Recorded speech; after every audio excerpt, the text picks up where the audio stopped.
شلونهم شباب؟ جينكي. أني فوميو يواي سفير اليابان بالعراق.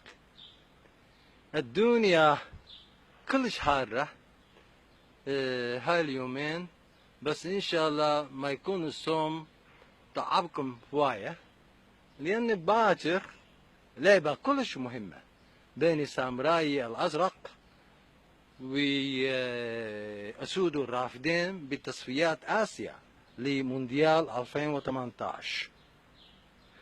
بصراحة صعب علي أقرر منو أشجع، لأني أخوكم والعراق هو بلدي الثاني، وحب التوبة من الأشياء اللي تجمع بين اليابانيين والعراقيين، ولذلك خلونا نشجع المنتخبين، واتمنى يقدمون أفضل ما عندهم حتى يشاركون بكأس العالم.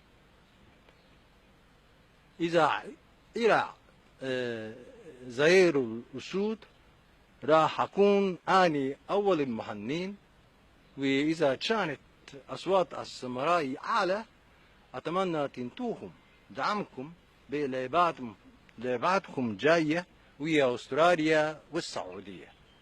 على أي حال أهم شيء خلونا نتونس سوية بالمباراة باكر. جا ماطنة. باي باي.